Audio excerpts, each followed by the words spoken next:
में है, ये 100 में है, तो ये जो टाइम का अंतर होता है उसके ऊपर एक रूल बनाया, 5 सेकेंड रूल। जब बिजली गिरता है तो उससे पहले आसमान में चमक होती है। चमक होता है तो आप मन में गिनती शुरू कर दो, 1 2 3 4 5। अगर 5 गिनने पे आवाज सुनाई दिया मतलब बिजली आपसे 1 माइल दूर है। कितना दूर है? अगर 10 पे सुनाई दिया तो कितना दूर है? 2 माइल। 15 पे सुनाई दिया, 20 पे सुनाई दिया, 20 पे सुनाई दिया तो 4 माइल दूर है। 5 से उसको भाग देते जाओ। उससे आपको क्या होता है कि पूर्व सूचना, एडवांस वार्निंग मिलता है। ठीक है, वो वार्निंग का टाइम आपको इस्तेमाल करना है।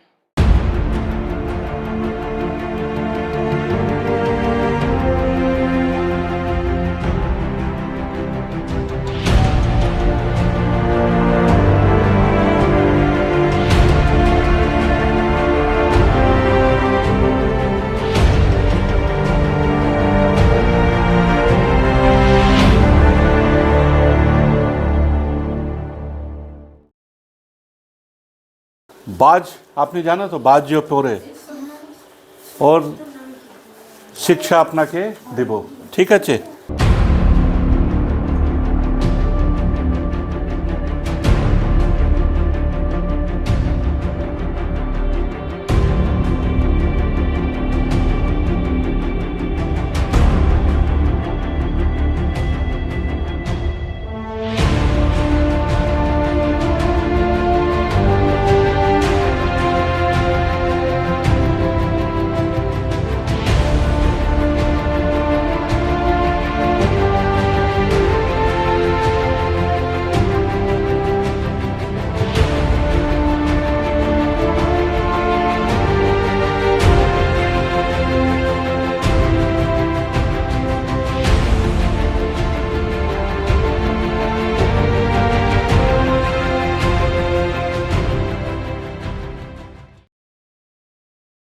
আর এমন ব্যাপারও নয় যে শুধুমাত্র বর্ষাকালে বৃষ্টি হলেই বাজ পড়ে, কারণ মেঘ সারা বছর তৈরি হচ্ছে, জলীয় বাষ্প সারা বছর তৈরি হচ্ছে, তাই তো?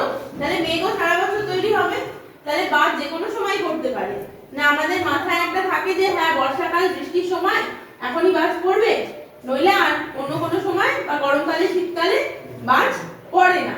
এটা কিন্তু পুরোপুরি একটা ভুল ধারণা। বৃষ্টি যখন পড়বে, বিদ্যুৎ যখন চমকাবে, কখনোই আমরা কোনো গাছের তলায়, মানে কোনো গাছের তলায় দাঁড়াবো না, কথাটা ভুল। ধর একটা বড় মাঠ, প্রথমে হচ্ছে কি এটা হচ্ছে সাইকেলের রিম, এটাকে বাঁশের মাথায় সাইকেলের রিমটা আটকাতে হবে। তারপর সাইকেলের রিমের সঙ্গে এখানে যে তারটা আছে সেটা যে কোনো ধাতব তার হতে পারে, তারটাকে বেঁধে এই বাঁশের সাইডে কিছুটা গ্যাপ নিয়ে এই তারটাকে মাটির সঙ্গে একদম আর্থিং করে দিতে হবে। আর্থিংটা কি করে করবে এটা খুব গুরুত্বপূর্ণ বিষয়। ফার্স্টে মাটিতে গর্ত করলে, তারপর বাঁশটাকে পুঁতলে, তারপর সবার নিচে কিছুটা লবণ দিলে। এবার তুমি গর্তটাকে ভরাট করছো, একদম প্রথমে কিছুটা লবণ, তার উপরে কিছুটা কাঠকয়লা, তারপর আবার কিছুটা লবণ, তার উপরে কিছুটা কাঠকয়লা দেওয়ার পর মাটি ফেলে পুরো গর্তটাকে মুছে দিতে হবে। পুরো তোমার এই যে লাইটিং অ্যারেস্টারটা যে বসালে পুরোটা আর্থিং হয়ে গেল।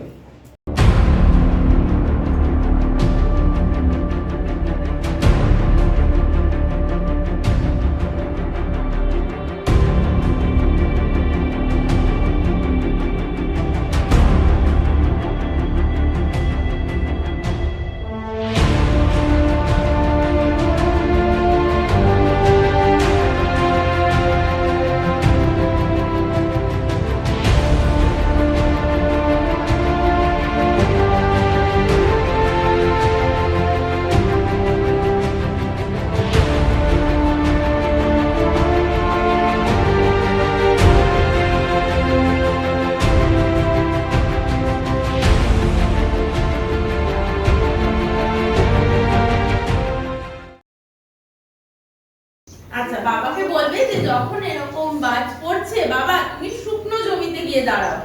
যে জমিতে দাও, চাষের জমিতে তো জল লাগে, জল থাকে, তো জলের উপর দাঁড়াবে না, তুমি গিয়ে শুকনো জমিতে দাঁড়াবে। আর কোনো পাকা বাড়ি, যেরকম এই যে স্কুল বাড়িটা আমাদের পাকা বাড়ি, এরকম পাকা বাড়ির নিচে গিয়ে থাকবে।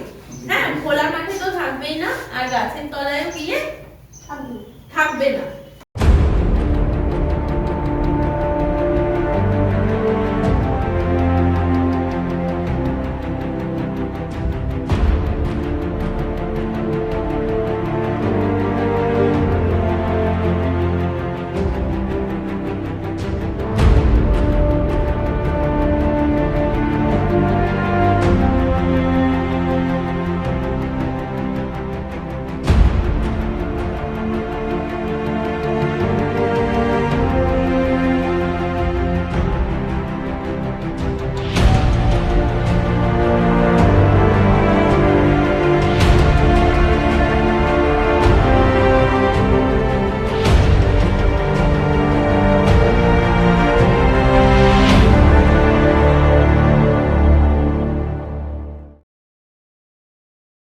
আমরা কি করি, ধর অনেক সময় বৃষ্টি হচ্ছে, আমরা কি করি গাছের তলায় গিয়ে দাঁড়াই, যে ভাবি যে আরে বৃষ্টিতে মাথাটা তো ভিজছে না, তো বৃষ্টিটা কমুক তারপরে আমরা গাছের তলা থেকে বেরিয়ে বাড়ি যাব।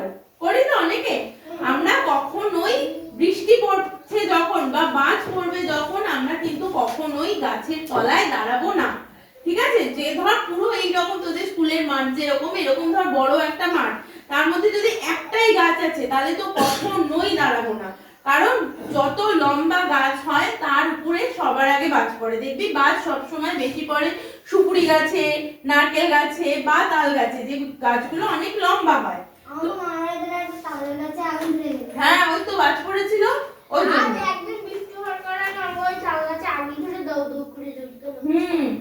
তাহলে আমরা কি করব, যখন এরকম ধর মাঠের মধ্যে একটাই বড় গাছ আছে, তাহলে আমরা ওই গাছের নিচে দাঁড়াবো না।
সবাই শুনেছেন বজ্রপাত মানে কি?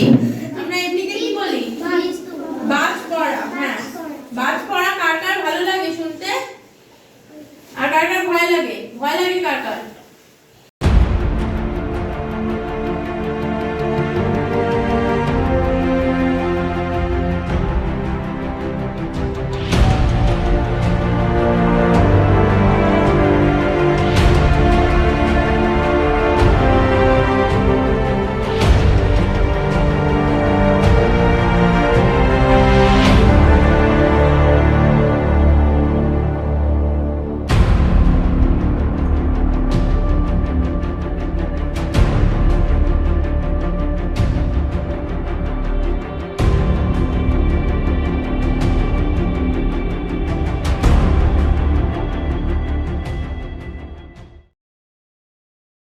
নিজেদেরকে এবং আমাদের আশেপাশের লোকজনকে বজ্রপাত থেকে কিভাবে বাঁচাবো, ঠিক আছে? এটাতে এখনো প্রাকৃতিক বিপর্যয় বলে ঠিক হয়নি, আর হচ্ছে গিয়ে তোর এর জন্য কোনো ওই পূর্বাভাসও পাওয়া যায় না। ঝড়ের পূর্বাভাস হয়, বৃষ্টির হয়, কিন্তু বজ্রপাতের কোনো পূর্বাভাস হয় না। তো এই পূর্বাভাসগুলো আমরা নিজেরা কিভাবে পেতে পারি এবং এই বিদ্যুৎ চমকালে বাজ পড়লে আমরা নিজেদেরকে কিভাবে বাঁচাবো, এইটা হচ্ছে গিয়ে আজকে আমরা শিখবো এবং জানবো।